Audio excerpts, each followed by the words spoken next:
ఊపిరితిత్తులు మనకి ఏ రకమైన ఇబ్బందులు లేకుండా ఉంటే శ్వాస తీసుకోవడంలో ఏమి ఇబ్బంది ఉండదన్నమాట. అప్పటి వరకు నార్మల్గా ఉండి సడన్గా శ్వాస తీసుకోవడంలో ఏదైనా ఇబ్బంది కానీ వస్తే అప్పుడు మనం ఊపిరితిత్తులు ఏదైనా సమస్యలు తలెత్తాయని ఆలోచించాలి. సో ముఖ్యంగా ఊపిరితిత్తులకు సంబంధించి మనం సిమ్టమ్స్ని కానీ చూస్తే దగ్గు, ఆయాసం, పిల్లి కూతలు ఇవే ఎక్కువగా చూస్తూ ఉంటాం. అలానే ఛాతిలో నొప్పి, ఇన్ఫెక్షన్స్ కావచ్చు, ఇన్ఫ్లమేషన్స్ కావచ్చు. ఎప్పుడైతే ఊపిరితిత్తులను అఫెక్ట్ చేస్తాయో ఊపిరితిత్తుల లోపల గాలిళ్ళ పొరల లోపల ప్రాబ్లం కావచ్చు, లేదంటే గాలిళ్ళే శ్వాసనాళాల్లో ప్రాబ్లం కావచ్చు, లేదంటే ఊపిరితిత్తులు నీరు చేరడం కావచ్చు. 1,00,000 కారణాల వల్ల శ్వాస తీసుకోవడం ఇబ్బంది బిగినవుతుందన్నమాట. మనం కానీ చూస్తే bacterial infections, viral infections, fungal infections సర్వసాధారణంగా లంగ్స్లో న్యూమోనియాకి దారితీస్తాయి. ఎప్పుడైతే న్యూమోనియాకి దారితీసాయో సడన్గా ఛాతిలో నొప్పి అనిపించడం, అంటే ఇటు సైడ్ న్యూమోనియా ఉంది, అటు సైడ్ నొప్పి అనిపించడం, గాలి తీసుకోవడంలో ఇబ్బంది, ఛాతి బరువుగా అనిపించడం, దగ్గు, కఫం పడడం, అలానే కొంచెం దూరం నడిచిన మెట్లెక్కిన విపరీతంగా ఆయాసపడిపోతూ ఉండడం, స్వెట్టింగ్ రావడం మనం చూస్తూ ఉంటాం. ఇవన్నీ ఏంటంటే న్యూమోనియాకి సంబంధించిన ఇన్ఫెక్షన్స్.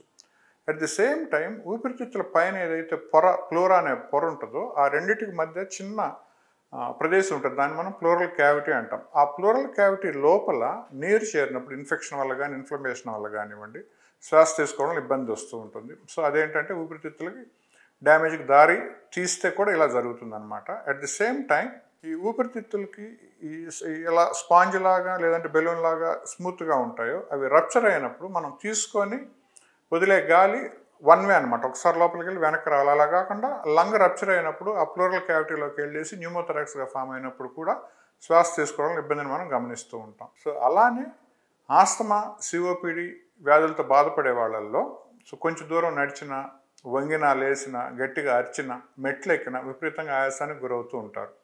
సో శ్వాస తీసుకోవడంలో ఇబ్బంది, దగ్గు రావడము, ఛాతిలో నొప్పి ఇవన్నీ ఏంటంటే ఊపిరితిత్తులకి డ్యామేజ్ అవుతున్నాయన్న సంకేతాలు అన్నమాట. దీనికి ముఖ్యంగా మనం హిస్టరీ తీసుకున్నప్పుడు వీళ్ళ వ్యాధిగ్రస్తుల వాతావరణం ఎలా ఉంటుంది, వాళ్ళు పనిచేసే వాతావరణం, ఎటువంటి అలర్జెన్స్కి ఎక్స్పోజ్ అవుతున్నది కూడా చాలా ముఖ్యం అనమాట. కొంతమంది ఏంటంటే బిల్డింగ్ వర్కర్స్ కానివ్వండి, లేదంటే ప్లంబర్స్, పెయింటర్స్, అలానే కార్పెంటర్స్, కెమికల్ ఫ్యాక్టరీస్లో పనిచేసేవాళ్ళు, కోల్ మైన్స్లో పనిచేసేవాళ్ళు విపరీతమైన పొల్యూషన్కి గురవుతూ ఉంటారనమాట.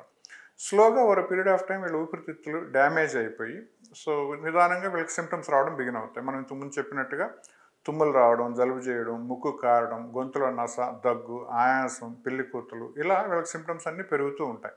సో ఇవన్నీ ఏంటంటే ఊపిరితిత్తులు డ్యామేజ్ అవుతున్నాయని చెప్పేదానికి సంకేతాలు. సో ఎప్పుడైతే ఇటువంటి సిమ్టమ్స్ కనిపిస్తున్నాయో మొట్టమొదటిగా మనం చేసుకోవాల్సింది ఏంటంటే ఛాతికి సంబంధించిన ఎక్స్రే తీసి చూసినప్పుడు లంగ్లో ఏమన్నా ఇన్ఫెక్షన్ ఉందా లేదా, లంగ్ లోపల ఏమన్నా నీరు చేరిందా లేదా, లంగ్ ఏమన్నా రప్చర్ అయిందా, ఇటువంటివన్నీ మనం ఆ ఎక్స్రేలో ఐడెంటిఫై చేసుకోవచ్చు. ఒకవేళ డౌట్గా ఉంటే సిటీ స్కాన్ చేసినప్పుడు క్లియర్గా లంగ్ డ్యామేజ్ ఉందా లేదా అని మనకు తెలిసిపోతుంది. At the same time spirometry లేదా లంగ్ ఫంక్షన్ అంట అది చేసినప్పుడు ఈ శ్వాస నాళాలు ఎలా ఉన్నాయి, ఎంత బిగుసుకుపోయినాయి అనేది కూడా మనకు తెలుస్తూ ఉంటుంది అనమాట. కొంతమందిలో ఏంటంటే ఊపిరితిత్తులు బిగుసుకుపోతాయి. సో మనం చాలామందికి ఇటువంటి ప్రాబ్లమ్స్ గమనించాం. కోవిడ్ టైంలో కోవిడ్ న్యూమోనియా వచ్చి తగ్గిపోయేటప్పుడు ఏంటంటే ఆ హీలింగ్ ప్రాసెస్లో స్కార్స్ వచ్చి లంగ్స్ బిగుసుకుపోతాయి అనమాట. దాన్ని లంగ్ ఫైబ్రోసిస్ లేదా ఇంటర్స్టిషియల్ లంగ్ డిసీజ్ అని కూడా అంటాం. అటువంటివి కూడా ఈ ఎక్స్రేలో కానీ లేదంటే సిటీ స్కాన్లో మనం క్లియర్గా తెలుసుకోవచ్చు. స్పైరోమెట్రీ చేసినప్పుడు ఎంతవరకు లంగ్స్ డ్యామేజ్ అయ్యాయి అనేది కూడా తెలుస్తుంది అనమాట.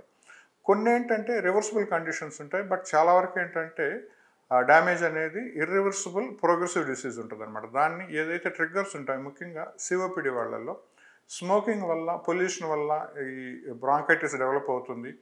అది ఇర్రివర్సిబుల్ ప్రోగ్రెసివ్ డిసీజ్ కాబట్టి ఇటువంటి వాళ్ళు తప్పనిసరిగా స్మోకింగ్ని ఆపేయడం, అలానే కలుషిత వాతావరణంలో నుంచి పని చేయకుండా వచ్చేసి నార్మల్ ఎన్విరాన్మెంట్లో పని చేసుకునేది కూడా చూసుకోవాలి. At the same time pneumococcal vaccines, influenza vaccines తీసుకొని న్యూమోనియా బారిన పడకుండా వీళ్ళు చూసుకోవాల్సి ఉంటుంది.